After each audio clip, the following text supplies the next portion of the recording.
So, I want to do a video on ad hominems, Eugene here. This is one of those logical fallacies I get a lot of people either arguing with me as to what is and is not an ad hominem, or you see like a lot of those posts in social media where they might have it's an image and has like all these cartoons and some quotes and goes over a basics as to what a logical fallacy is and is not, and it's usually a couple of sentences at most.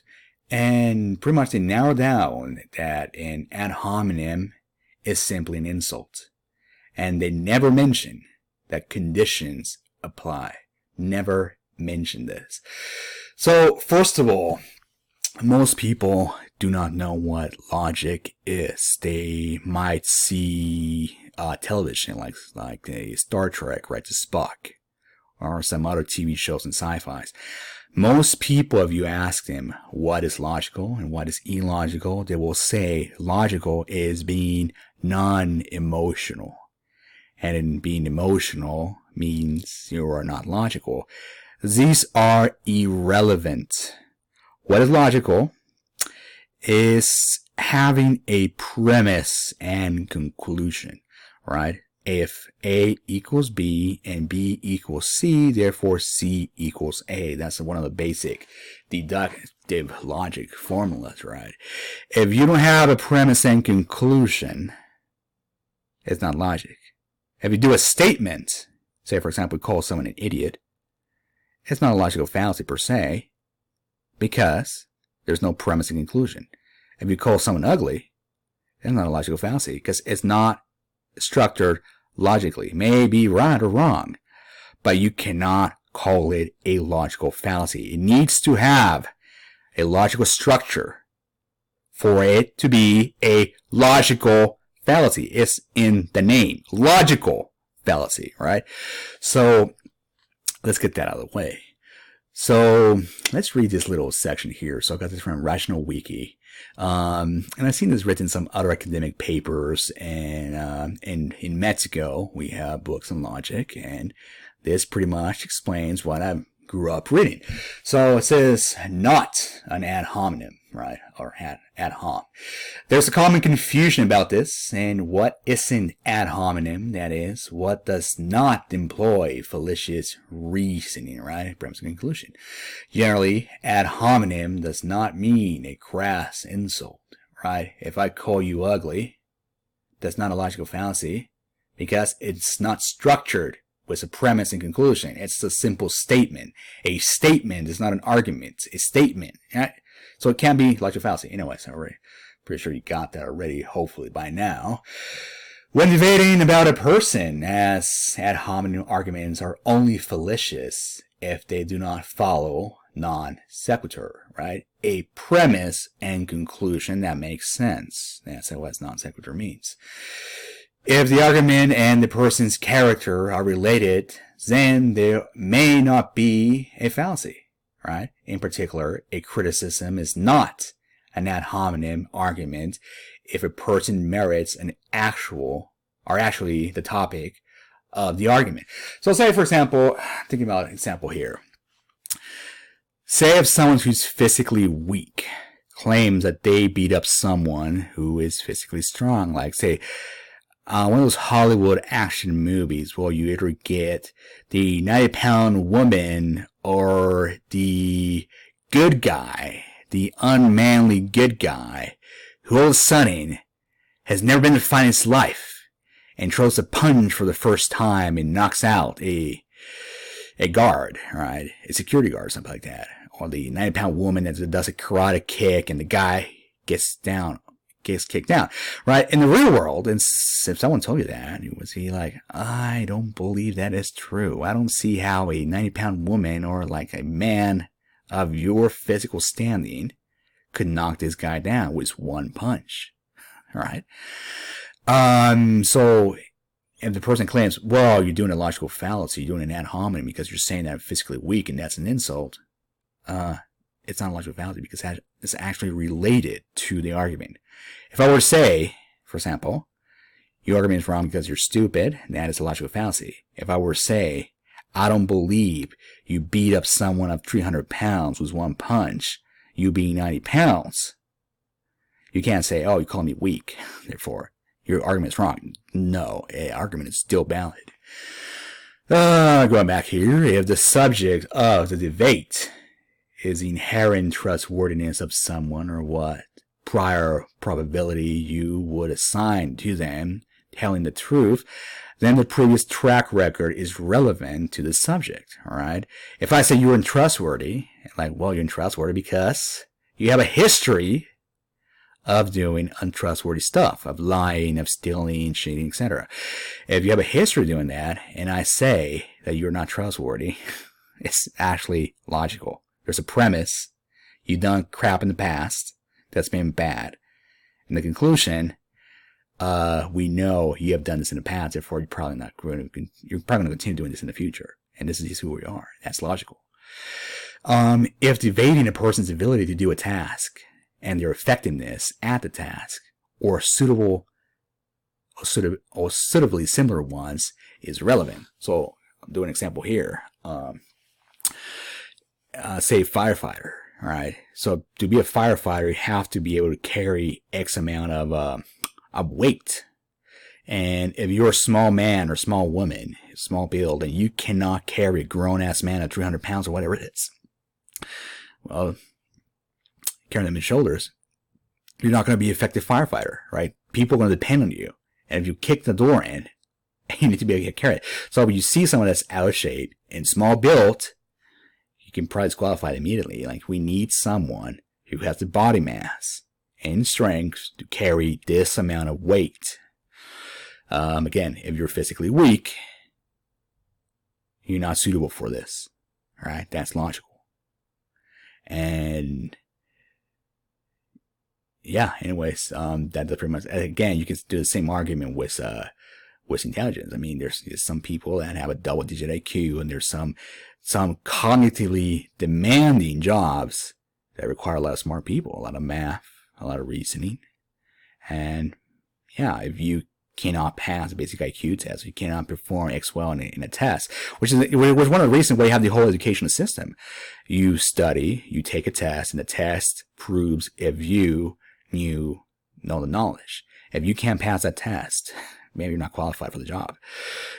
Incidental, unrelated ad hominem. So ad hominem attacks are strictly fallacious when the attack has little or no bearing to the argument at hand. All right, well, there's an example afterwards. Let me give you my example. If you're doing an argument, say, for example, something about the economy, politics, whatever, right? So you're doing some argument. You have your premise, you have your conclusion. Okay, cool. And someone says, hey, you're not being nice. Okay. What does it have to do with anything? Doesn't prove me wrong if I'm nice or not.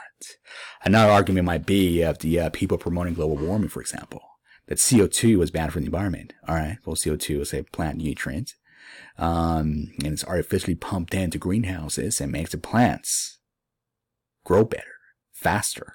Their fruit has more nutrients. They can last longer with less water. They can actually grow in the desert better because photosynthesis, you have these stomatas, the little holes or pores in the leaves that open up for the CO2 to come in. And when those open up, water vapor escapes the plant. If there's more CO2 available, the stomata doesn't have to open as wide, which means less water is lost by evaporation, which means that plant can survive in hotter climates, hotter and drier climates, if there's more CO2 than less.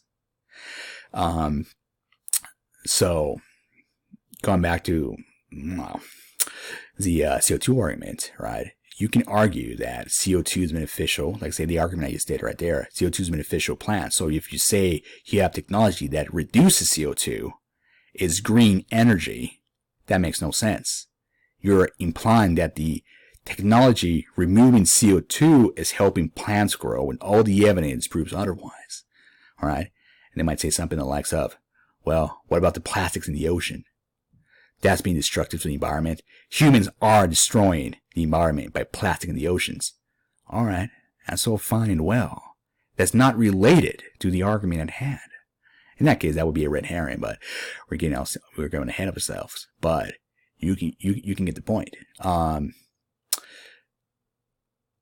Which case, I guess that's not a personal insult to you, but anyways, yeah, it has to be related to the argument point, right? You might say, instead of saying the plastic in the ocean, you might say, oh, well, you're a capitalist pig and you don't care about the environment because you love oil or something like that, right? So that would be an ad hominem. So let's see the example they got here. So, for example, dismissing a female scientist's opinion on a subject because she's a woman would be a fallacious ad hominem argument. Dismissing it for being incorrect with relevant evidence or reasoning, but making a sexist comment at the same time would not employ formally fallacious reasonings. On the flip side, dismissing the evidence or reasoning because it came packaged with a sexist comment won't follow. All right, so there's 2 points here. So, yeah, you read the example I have here. Actually, what's pretty common going on right now, I believe, if you look at what's going on campuses or even like the professional settings, they might say that it's pretty popular now to say, for example, attack white males, right? Oh, you're a heterosexual white male, therefore your opinion is irrelevant. One of the arguments I see, like, for example, social media is that, oh, well, the history books are wrong because they were written by heterosexual white males in the patriarchy. Therefore, what I say about my people apply X demographic. It's true because of my skin color, and you are wrong because of your skin color or because of your gender or race. So this actually, they use the example here of the woman, but it's actually what you see in popular culture in the U.S. Specifically, it also applies in Mexico too, and some other places I've been to. Is that, yeah, this is actually common. Anyways, I'm not going to go more further on this, and the other point to make is that, yeah, if you have your premise and conclusion, that was right, so dismissing it for being incorrect was irrelevant evidence, blah, blah, blah, but making a sexist comment at the same time would not employ fallacious reasoning, right? So if you have your premise and conclusion, and then you insult the person, okay, you still have a correct premise and conclusion. Your reasoning is still there. But what is the other person going to do? Oh, you insulted me. You called me, I don't know, X thing. Therefore, your argument is wrong. Right. So, if the person said, you are stupid, therefore you're wrong, that's an ad hominem. If they say, if they say premise, conclusion, you idiot, that's not an ad hominem. You cannot go and say, oh, you call me an idiot in the end, therefore your reason is incorrect. No, that doesn't apply. And that's probably one of those concepts where most people, it just, it's too subtle and they can't get it, in my opinion.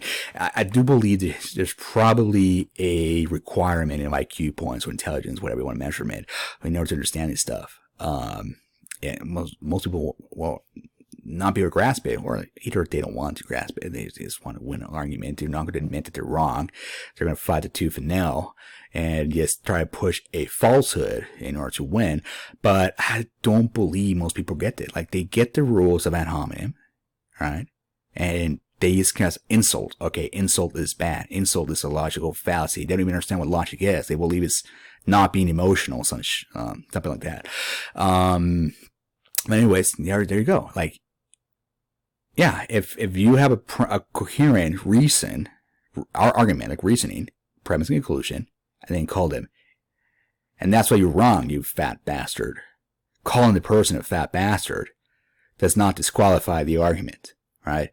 You can understand that. So those are the conditions that apply. In the last little paragraph there, a couple of sentences, just goes on saying, well, it's not a good idea to necessarily insult people. Which may or may not be true, depending on the situation. But yeah, this is pretty much what an ad hominem is and it's not. All right, logic in general, if you understand what logic is. And yeah, hopefully, I don't know, someone reads this or listens to this video can help them out. Because honestly, I don't think I've ever met anyone that has argued this point of what a logical fallacy is. Even like if you're sitting on some seminar and they talk about the importance of logic and they go over this, they never get it right. These are supposed professionals in the business industry, right? They're businessmen and women. And they're going to give you some tips and tricks on how to apply your critical thinking skills into your job and your profession. And they can't get this right. There are conditions that apply for it to be a logical fallacy. It's not simply an insult. This eludes them. You cannot explain this to them. They're too stupid to grasp it most of the time, or they refuse to grasp it. And the reason why I believe they're too stupid, that's what I'm saying. Because you have some situations where you might be in some online debate or personal debate, like someone in person, and you might point out, yeah, dude, that's not ad hominem because of X, Y, and Z, right?